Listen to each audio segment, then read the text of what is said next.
I have two topics in mind right now. One will take us away from the other. So I want to bridge the gap between sex and media again, and the popularity of misogynistic rap music these days. Like we've all listened to it, we've all probably enjoyed it, and some of the predominant listeners of the most misogynistic rap music today is females. Mm-hmm.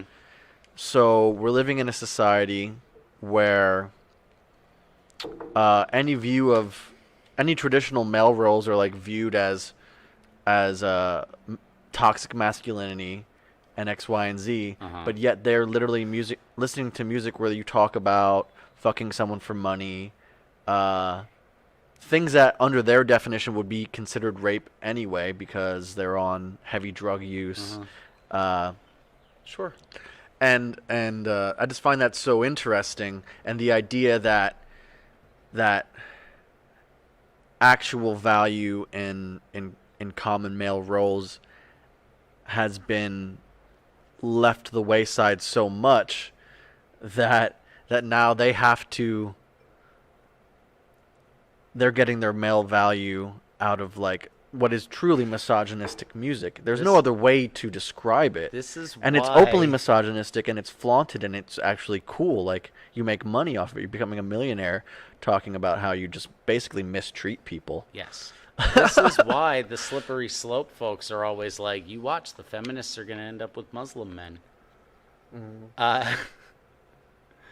Because what happens is when you remove traditional normal masculinity, the examples that you have left leave most women wanting.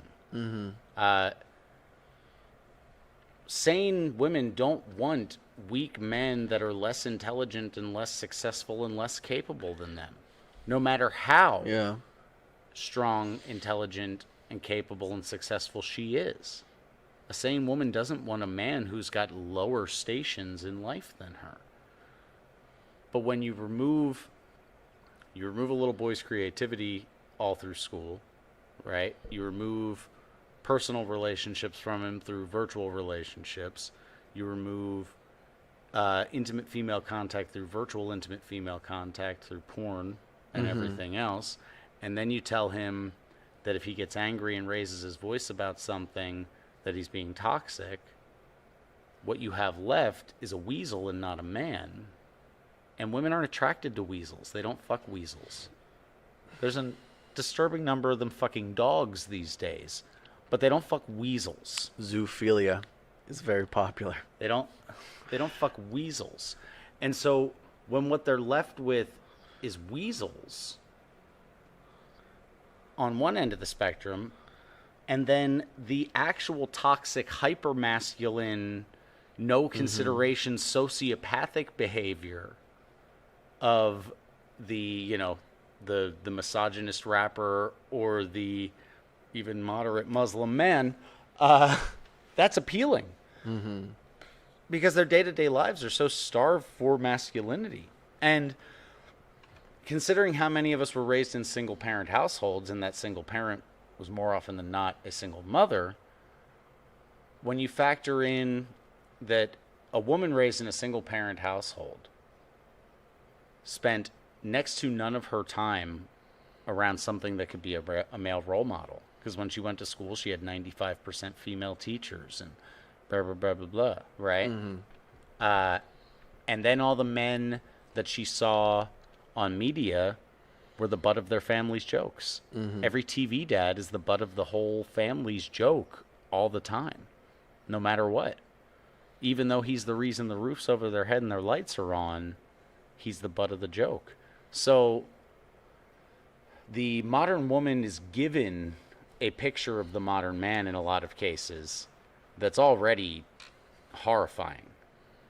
But then most of the modern men don't give them any reason to believe anything different because they're slimy little weasels that don't stand up for themselves. You know? Like, call a bitch out.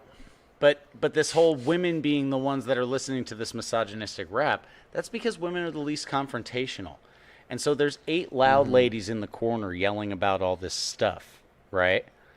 And the rest of the ladies are so non-confrontational by nature that they just don't want these broads to yell at them. Yeah. And so they'll say, oh, okay, yeah, that makes sense. Men are becoming less confrontational than ever before as well. Because men aren't men anymore. Men Yeah. are feminized now. Men are supposed to thrive on confrontation, and it's so irrational to be anti-confrontational, because if you efficiently process your own reality, you reach the understanding that everything you understand is the result of something you confronted. Mm-hmm. You can't understand something without confronting it. I understand a woman's inclination to avoid confrontation because having an understanding of something now gives you a degree of responsibility for it. Mm-hmm.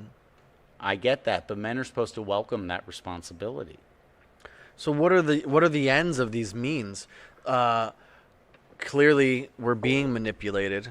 All of us, every population, whether you're male, female, white, black, any race, any creed, gays, you're all being manipulated. We're all being manipulated in one way or another with targeted media.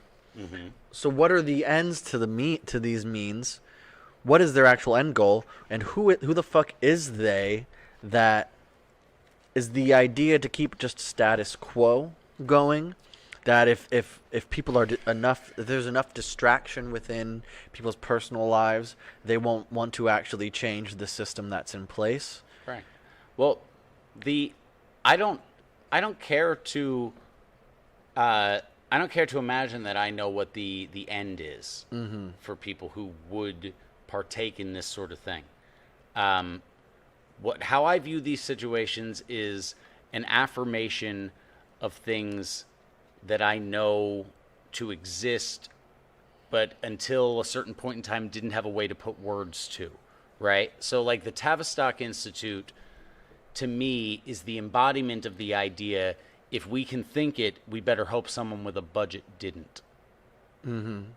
That's what the Tavistock Institute is in a nutshell, right? Now, what their end is, I don't know.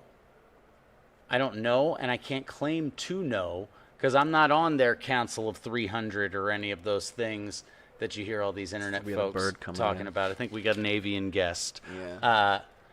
Sorry. But what I can do is use my natural pattern recognition to keep myself out of it. Because Right. I can't stop Yeah, their ends right. anyway.